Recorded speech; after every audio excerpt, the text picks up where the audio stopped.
اللہم صلی وسلم وبارک علی سیدنا محمد صلی اللہ علیہ وسلم۔ فتح مکہ کا سلسلہ جوڑتے ہیں وہیں سے جہاں پہ لاسٹ ٹائم چھوڑا تھا۔ حضور اکرم صلی اللہ علیہ وآلہ وسلم اب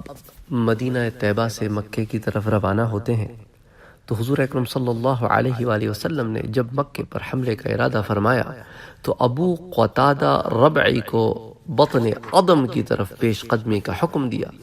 تاکہ لوگ یہ گمان کریں کہ حضور صلی اللہ علیہ وآلہ وسلم کا ارادہ اس علاقے پہ چڑھائی کرنے کا ہے، کیونکہ حضور چاہتے نہیں تھے کہ جب تک ہم مکے کے قریب نہ پہنچ جائیں مکے والوں کو کوئی خبر نہ ہو۔ اسی لیے آپ صلی اللہ علیہ وآلہ وسلم نے وہ تمام اقدامات کیے جن کو ہم پچھلے دروس میں پڑھ چکے ہیں۔ تو حضور اکرم صلی اللہ علیہ وآلہ وسلم نے تمام ان مسلمانوں کی طرف جو مدینے کے ارد گرد بستیوں میں آباد تھے یا صحراؤں میں اقامت پذیر تھے، آدمی بھیجے تاکہ وہ حضور کا یہ پیغام انہیں پہنچائیں کہ من کان یؤمن باللہ وبالیوم الآخر فلیحضر رمضان بالمدینہ، جو لوگ اللہ اور روز آخرت پر قیامت پر ایمان رکھتے ہیں تو فلیحضر رمضان بالمدینہ، تو وہ ماہ رمضان مدینہ طیبہ پہنچ جائے۔ اپنے آقا کا یہ پیغام جس نے بھی سنا وہ حضور صلی اللہ علیہ وآلہ وسلم کی خدمت اقدس میں مدینہ طیبہ پہنچنے کی تیاری میں لگ گیا اور پہنچ گیا۔ روانگی سے پہلے حضور اکرم صلی اللہ علیہ وآلہ وسلم نے ابو رحم کلثوم بن حسین غفاری رضی اللہ تعالی عنہ کو مدینہ طیبہ میں اپنا نائب مقرر کیا۔ رمضان المبارک کی 10 تاریخ سن 8 ہجری اور بدھ کا دن، عیسائی تاریخ کے مطابق جنوری کا مہینہ 630 عیسوی، نماز عصر ادا کرنے کے بعد حضور اکرم صلی اللہ علیہ وآلہ وسلم مدینہ طیبہ سے باہر تشریف لائے۔ حضور کے اعلان کرنے والوں نے یہ اعلان کر دیا کہ جس کا جی چاہے روزے رکھے اور جس کا جی چاہے افطار کرے۔ راستے میں کہیں توقف کیے بغیر مدینے سے 7 میل کے فاصلے پر سلسل کے مقام پر پڑاؤ کیا۔ مہاجرین، انصار اور دیگر قبائل کے اہل ایمان اپنے گھوڑوں اونٹوں پر سوار ہو کر اپنے آقا کے پیچھے پیچھے روانہ ہو گئے۔ حضور اکرم صلی اللہ علیہ وآلہ وسلم نے حضرت زبیر ابن عوام کو 200 سواروں کے ساتھ اپنے آگے چلنے کا حکم دیا۔ یہ لشکر جب مدینہ طیبہ سے 30 میل کے فاصلے پر عرج کے مقام پر پہنچا تو اس وقت حضور صلی اللہ علیہ وآلہ وسلم روزے سے تھے۔ شدت پیاس کی وجہ سے حضور اکرم صلی اللہ علیہ وآلہ وسلم اپنے سر مبارک پر اور چہرہ انور پر پانی چھڑکتے۔ عرج اور طلوب کے درمیان حضور نے ایک کتیا دیکھی۔ اب حضور صلی اللہ علیہ وسلم کا جانوروں سے آپ رحم دیکھیں، ایک کتیا دیکھی حضور صلی اللہ علیہ وسلم نے، اور اس کو اس حال میں دیکھا کہ اس نے ابھی چند بچے جنے تھے اور وہ بچے اپنی ماں کا دودھ پی رہے تھے۔ اس خیال سے کہ فوج کا کوئی سپاہی ان کو اذیت نہ دے کہ ایک کتیا ہے، اس کے بچے ہیں، لوگ کرتے ہیں نا، تو حضور اکرم صلی اللہ علیہ وآلہ وسلم نے اپنے ایک صحابی، ان کا نام تھا جمیل ابن سراقہ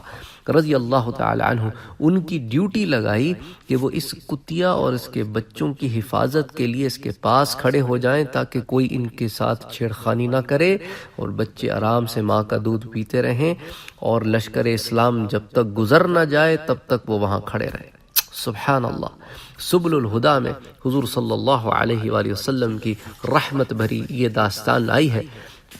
تو بہرحال یہاں پہنچ کر حضور اکرم صلی اللہ علیہ وآلہ وسلم نے 100 کی ٹولیوں میں دستے تیار کیے، اور یہ لشکر اسلام کو حضور صلی اللہ علیہ وسلم نے کہا کہ آپ آگے آگے چلیں۔ اب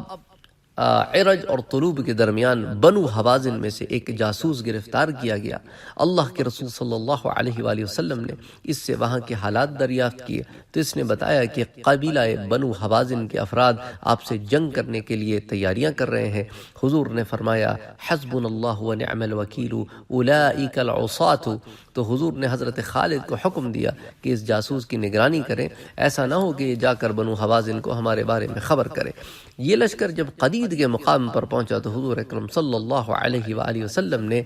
عام شرکت کرنے والے قبائل میں جھنڈے اور پرچم تقسیم فرمائے۔ مواہب اللدنیہ کے شارح علامہ زرقانی نے اس کی تفصیل یوں بیان کی ہے کہ بنو سلیم کو ایک پرچم اور ایک جھنڈا، بنی غفار کو ایک جھنڈا، اسلم کو 2 پرچم، بنی کعب کو 1 جھنڈا، مزینہ کو 3 جھنڈے اور جوہینہ کو 4 جھنڈے، بنو بکر کو 1 پرچم اور اشجع کو 2 جھنڈے۔ اور یہی بات جو ہے اور دیگر جگہوں پر بھی آتی ہے۔ بہرحال یہ امام زرقانی جو شارح مواہب اللدنیہ ہیں، انہوں نے اس کی جلد 2 صفحہ 302 پر اس کو بیان کیا ہے۔ اسی طرح سیرت حلبیہ میں بھی اس کو یوں ہی بیان کیا گیا ہے۔ تو اب یہاں تک اس معاملے کو، یہاں پر کچھ اور ڈیٹیلز بھی آتی ہیں سو فار، اس کو بھی ذرا دیکھ لیتے ہیں، پھر اس معاملے کو آگے لے کر چلیں گے۔ تو حضور اکرم صلی اللہ علیہ وآلہ وسلم، بخاری شریف میں یوں آتا ہے کہ اس موقع پر حضور صلی اللہ علیہ وسلم کی جب روانگی ہوئی مدینے سے تو پورے 8.5 سال ہو چکے تھے آپ کو مکے سے نکل کر۔ اچھا، حضور اکرم صلی اللہ علیہ وآلہ وسلم کے ساتھ یہ تمام قبائل کا لشکر ملا کر اس غزوے میں 10,000 آدمی شامل تھے۔ یہ تعداد ان قبائل سمیت تھی جو راستے میں آپ کے ساتھ آ کر ملتے گئے، جیسا کہ بنی اسد اور بنی سلیم کے قبائل۔ اس موقع پر مہاجروں اور انصار میں سے کوئی بھی پیچھے نہ رہا۔ مہاجرین کی کل تعداد آپ کے ساتھ 700 تھی،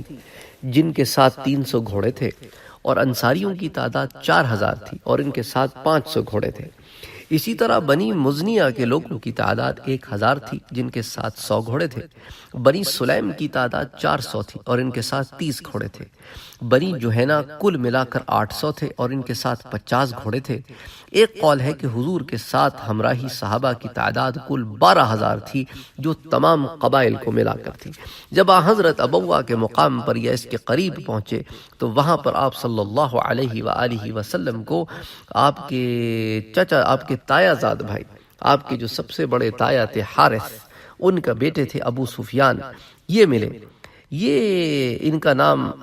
بعض لوگوں نے ابو سفیان ابن حرث، بعض نے ابو سفیان ابن حارث۔ بہرحال یہ حرث حضور صلی اللہ علیہ وسلم کے چاچا ہیں، تایا ہیں، اور عبد المطلب کے سب سے بڑے بیٹے ہیں، تو حضور کے تایا ہوئے۔ اور یہی وہ بیٹے ہیں کہ جب عبد المطلب نے زمزم کی کھدائی کی اور جس ان کو خواب میں بتایا گیا، جس کو ہم سیرت النبی کے شروع کے دروس میں ذکر کر چکے ہیں، تو اس وقت جو عبد المطلب کے ساتھ ایک واحد بیٹا تھا وہ یہی حرث تھے۔ تو اس وقت عبد المطلب نے اللہ سے دعا کی تھی کہ اگر آپ مجھے 10 بیٹے عطا کریں تو میں ایک کی قربانی کروں۔ تو یہ اس حرث کے بیٹے تھے، ان کا نام تھا ابو سفیان۔ اچھا، یہ ابو سفیان جو ہے وہ حضور صلی اللہ علیہ وآلہ وسلم کے رضاعی یعنی دودھ شریک بھائی بھی تھے، کیونکہ انہوں نے بھی حلیمہ سعدیہ رضی اللہ تعالی عنہ کا دودھ پیا تھا۔ اسی طرح آپ کو عبداللہ ابن امیہ ابن مغیرہ بھی ملا۔ اچھا، یہ حضور صلی اللہ علیہ وآلہ وسلم کی پھپھی عاتکہ بنت عبد المطلب کا بیٹا تھا، اور یہ ام المؤمنین حضرت ام سلمہ رضی اللہ تعالی عنہ کا باپ شریک بھائی بھی تھا، یعنی ام سلمہ کا باپ اور عبداللہ، یہ دونوں جو ہے یہ ایک باپ سے لیکن 2 الگ الگ ماؤں سے تھے، ان کی مائیں الگ الگ تھیں، کیونکہ حضرت ام سلمہ رضی اللہ تعالی عنہ کی والدہ عاتکہ بنت جندل عفان تھیں، اور ام المومنین کے باپ امیہ ابن مغیرہ تھے۔ اور مغیرہ کی یہ جو امیہ ہے نا، ان کی 2 بیویاں تھیں اور دونوں کا نام عاتکہ تھا۔ تو ایک عاتکہ بنت عبد المطلب اور ایک عاتکہ بنت جند العفان۔ تو عاتکہ بنت جند العفان سے تو ام سلمہ تھی، اور عاتکہ بنت عبد المطلب سے یہ عبداللہ تھا۔ تو یہ حضور صلی اللہ علیہ وسلم کی پھوپھی کا لڑکا تھا، اور جو ابو سفیان ابن حرث ہے وہ حضور کے تایا کا لڑکا تھا۔ اچھا، حرث اور عبداللہ حضور کے پاس اسلام قبول کرنے کے لیے آ رہے تھے۔ یہ دونوں حضور صلی اللہ علیہ وآلہ وسلم کہ بدترین دشمنوں میں سے تھے، اور مکہ معظمہ میں حضور صلی اللہ علیہ وسلم نے جو وقت گزارا اس میں ان دونوں نے حضور سے بہت زیادہ اپنی دشمنی بہت کھل کر کی، اور بہت زیادہ ایذائیں پہنچائیں، اور ایسے ایسے کلمات بیان کیے کہ معاذ اللہ۔ اور دیکھیں نا، دونوں فرسٹ کزنز ہیں آپ کے، ایک تائے کا لڑکا ہے اور ایک پھوپھی کا لڑکا ہے۔ یہی ہوتا ہے، رشتہ دار زیادہ چبھ ہوتے ہیں۔ تو بہرحال تو حضور صلی اللہ علیہ وآلہ وسلم کی نبوت سے قبل، یعنی اعلان نبوت سے قبل، آپ کی بعثت سے قبل، یہی ابو سفیان ابن حارث جو ہے یہ حضور صلی اللہ علیہ وسلم کے دوستوں میں رہ چکا تھا، اور اس کا حال حضور سے محبت ایسی تھی کہ آپ سے جدا ہونا اسے پسند نہ تھا۔ لیکن اب جب حضور نے اپنی نبوت کا اعلان کیا اور حضور کی بعثت ہوئی تو اس کے بعد اس کا رویہ بالکل حضور صلی اللہ علیہ وسلم سے بدل گیا۔ تو جب یہ حضور صلی اللہ علیہ وسلم کی خدمت میں یہ دونوں حاضر ہوئے، چونکہ یہ بزرگ کے بدترین دشمنوں میں سے تھے، اور 13 سالہ مکی زندگی میں انہوں نے کوئی کسر نہ اٹھا رکھی تھی، اور ابھی جو 8 سال گزرے تھے مدنی زندگی کے، اس میں بھی یہ ہر جنگ میں پیش رہے۔ تو حضور صلی اللہ علیہ وسلم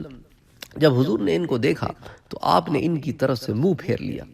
اس پر حضرت ام سلمہ رضی اللہ تعالی عنہ نے ان کے متعلق آپ سے بات کی اور کہا کہ حضور یہ ایک تو آپ کے چچا کا بیٹا ہے اور ایک آپ کی پھوپھی کا بیٹا ہے، اور صرف پھوپھی کا بیٹا نہیں، آپ کا سسرالی بھی تو ہے،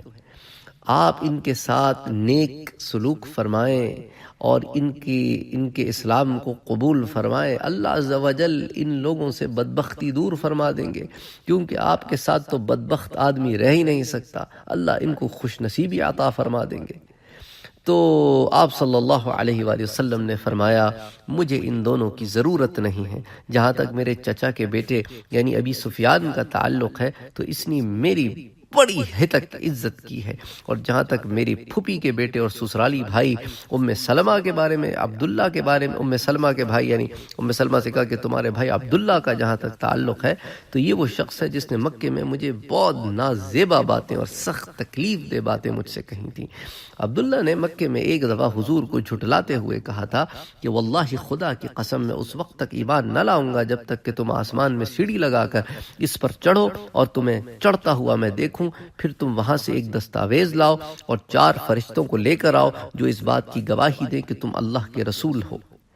تو اس کو ہم پہلے مکی زندگی میں بہت تفصیل سے ان باتوں کو ڈسکس کر چکے ہیں۔ بہرحال غرض حضور صلی اللہ علیہ وسلم نے ابو سفیان کو باریابی کی اجازت دینے سے منع فرما دیا۔ ابو سفیان کے ساتھ اس کا ایک بیٹا بھی تھا، تو حضرت صلی اللہ علیہ وآلہ وسلم کے اس انکار پر ابو سفیان نے کہا کہ خدا کی قسم یا تو حضور مجھے اجازت دے دے کہ میں حضور کی خدمت میں حاضر ہوں، یا پھر میں اپنے اس بچے کا ہاتھ پکڑ کر اس روئے زمین میں کہیں نکل جاؤں گا، صحراؤں میں بھٹکوں گا، نہ کچھ کھاؤں گا نہ کچھ پیوں گا، یہاں تک کہ میں اور میرا یہ بچہ فنا ہو جائے۔ حضور صلی اللہ علیہ وآلہ وسلم نے جب یہ اس کی بات سنی تو حضور صلی اللہ علیہ وآلہ وسلم کا دل بالکل نرم ہو گیا، اور آپ صلی اللہ علیہ وآلہ وسلم نے اس کو باریابی کی اجازت دی کہ ہاں اس کو اجازت ہے کہ آ جائے، کیونکہ حضور صلی اللہ علیہ وسلم تو سراپا رحمت ہے۔ اللہ اکبر، جب اس نے کہا نا اللہ اکبر کہ میں اپنے اس بچے کا ہاتھ پکڑ کر روئے زمین پر کہیں بھی ایسی جگہ چلا جاؤں گا جہاں ہم دونوں بھوکے پیاسے مر جائیں، آخر ہے تو بھائی نا۔ تو حضور نے جب یہ جملہ سنا، آپ کو یہ جملہ پہنچا تو آپ کو اس پر رحم آیا اور اس کو حاضری کی اجازت دی۔ تو حضور کے پاس جب وہ حاضر ہونے لگے تو انہیں حضرت علی رضی اللہ تعالی عنہ ملے۔ اب حضرت علی بھی چچا کے بیٹے ہیں، حضرت علی کا بھی تایا کا لڑکا ہے، تو اس نے حضرت علی سے کہا کہ علی میں حضور کے پاس جا تو رہا ہوں لیکن اوقات نہیں ہے میری، میں نے حضور کے ساتھ جو کیا ہے نا میرا ان کے سامنے جانا بنتا نہیں ہے، سمجھ نہیں آتا جاؤں تو کیسے جاؤں۔ تو حضرت علی رضی اللہ تعالی عنہ نے کہا کہ تم ایک کام کرنا، جب حضور کی خدمت میں حاضر ہونا تو ان سے وہ کہنا جو یوسف کے بھائیوں نے حضرت یوسف سے کہا تھا۔ سورہ یوسف کی آیت ہے تَاللَّهِ لَقَدْ آثَرَكَ اللَّهُ عَلَيْنَا وَإِن كُنَّا لَخَاطِئِينَ، کہ بخدا اللہ نے آپ کو ہم پر فضیلت عطا فرمائی ہے اور بے شک ہم ہی خطا کار ہیں۔ تو اس کی وجہ سیدنا علی نے یہ بیان فرمائی کہ حضور صلی اللہ علیہ وسلم کی عادت مبارک ہے کہ جب کوئی شخص کوئی درخواست پیش کرتا تو حضور اس کا بہترین جواب دیتے تھے۔ تو جب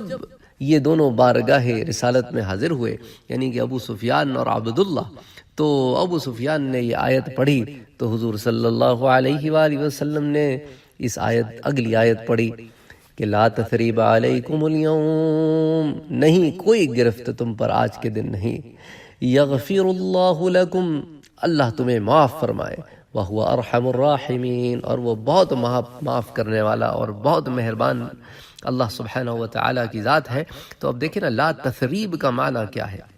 مفسرین بیان کرتے ہیں کہ تثریب کا معنی یہ ہے کہ آج کے بعد تم نے جو پچھلی زندگی میں کیا ہے ہمارے ساتھ اس کا کوئی ذکر بھی نہیں کرے گا، نہ صرف ہم معاف کرتے ہیں بلکہ ساتھ ان زبانوں کو بھی روک دیں گے جنہوں نے تمہارے خلاف کوئی بات آئندہ کرنی ہے تو سب بھول جاؤ اس کو جو تم نے پہلے کیا تھا۔ تو حضور صلی اللہ علیہ وآلہ وسلم نے بہت ہی عمدہ، بہت ہی خوبصورت جواب دیا، اور یہ جواب تھا اس قرآنی آیت کا، قرآن سے جواب۔ سبحان اللہ۔ اچھا، اس کے بعد ابو سفیان بن حرس جو ہیں وہ حضور صلی اللہ علیہ وآلہ وسلم کی بارگاہ میں جب کبھی بھی آتے تو شرم کی وجہ سے اپنے سر کو نہ اٹھاتے، کیونکہ انہوں نے تقریباً 20 سال تک آپ کی دشمنی کی تھی اور آپ کی شان میں نازیبہ اشعار بھی پڑے تھے، حضور کے خلاف جنگوں میں بھی شریک ہوئے تھے، مگر اب ان کے مسلمان ہو جانے کے بعد حضور ان سے محبت فرمانے لگے اور ان کے لیے جنت کی شہادت دیتے تھے۔ آپ فرمایا کرتے تھے میری تمنا ہے کہ یہ حمزہ کے جانشین ثابت ہوں۔ ایک دن حضور نے ان سے فرمایا بڑی حاجت پوری ہو جانے کے بعد چھوٹی حاجت کی پرواہ نہیں کی جاتی۔ اللہ اکبر، تم ایمان میں داخل ہو گئے ہو، اسلام میں داخل ہو گئے ہو، اللہ اور اس کے رسول نے تمہارا اسلام قبول کر لیا ہے، اللہ تمہیں جنتوں میں داخل کرے۔ تو آدمی پھر جب اتنے بڑے مقام کو پہنچ جاتا ہے تو پھر چھوٹی چھوٹی حاجتوں کی پرواہ نہیں کیا کرتا۔ تو اس ضمن میں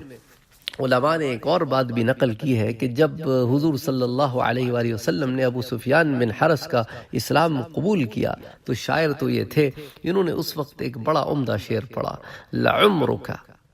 لعمرك إني يوم أحمل رأية لتغلب خيل اللات خيل محمد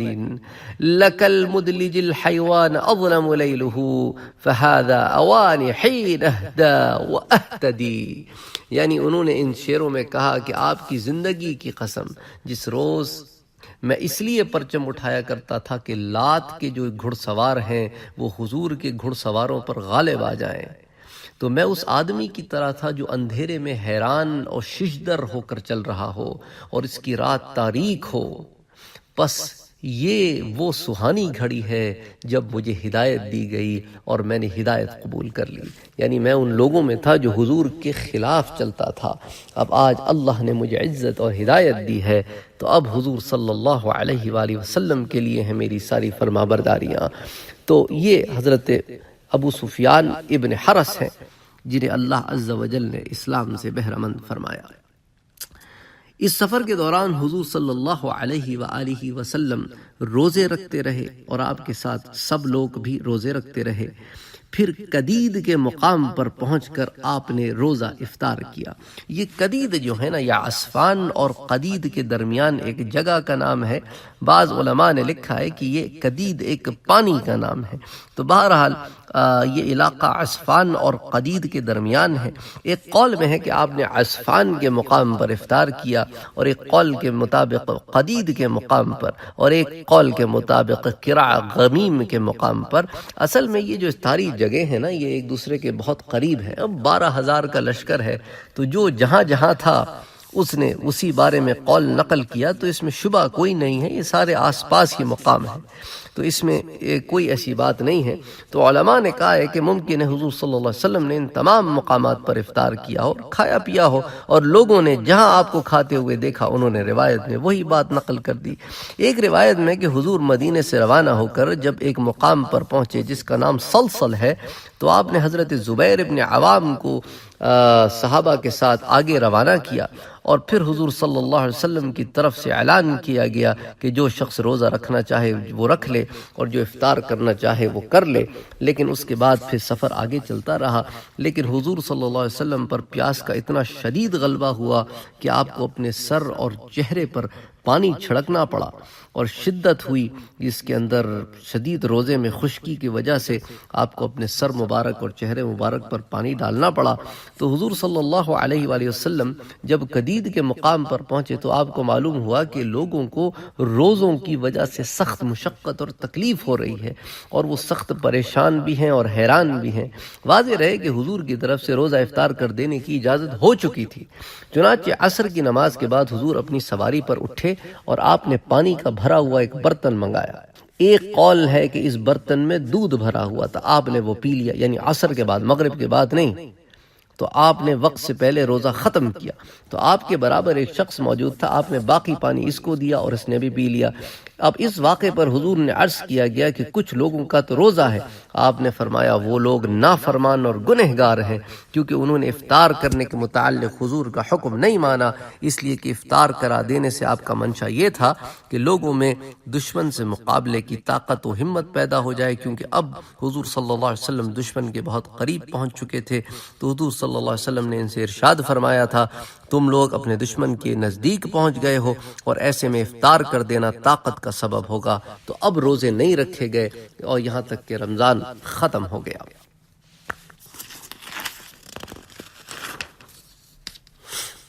تو اسی لیے حضور صلی اللہ علیہ وآلہ وسلم نے اپنے اونٹ پر سوار ہو کر دودھ پیا یا پانی پیا تاکہ لوگ دیکھ لیں، کیونکہ حضور اونچی جگہ پر تھے۔ پھر اس سے اس آدمی کو بھی پلایا جو ساتھ ہے، تاکہ یہ بات بھی واضح ہو جائے کہ صرف حضور نہیں پی رہے بلکہ عام آدمیوں کے لیے بھی یہی حکم ہے۔ اس کے بعد بھی چند لوگوں نے روزہ رکھنے پر اصرار کیا، تو اس لیے حضور نے فرمایا اولئک العصاۃ، یہی تو ہیں وہ جو لوگ نافرمان ہیں کہ اللہ کی طرف سے رخصت دی جاتی ہے مگر یہ اس رخصت کو طلب نہیں کرتے۔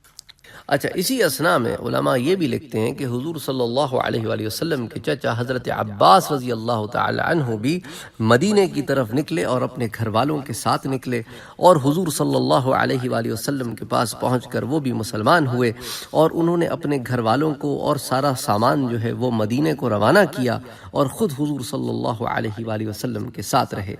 اب انہوں نے اپنے اسلام کو علماء کہتے ہیں ظاہر کر دیا، یہاں تک کہ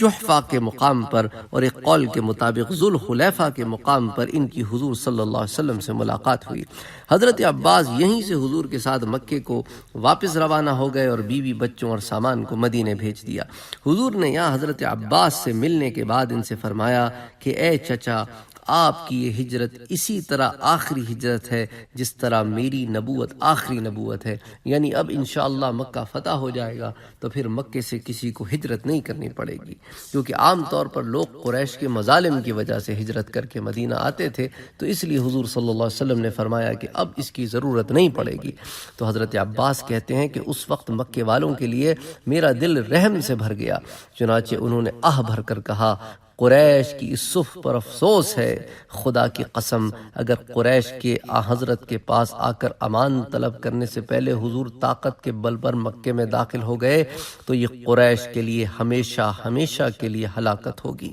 وہ دیکھ چکے تھے 10,000 کا لشکر کی تو قریش جو ہے وہ آگے ٹک نہیں سکتے، 10,000 کا لشکر تو بہت بڑا لشکر ہوتا ہے۔ تو حضور صلی اللہ علیہ وآلہ وسلم کے پاس جب آ کر انہوں نے اپنے قبول اسلام کا اعلان کیا، اور حضور صلی اللہ علیہ وآلہ وسلم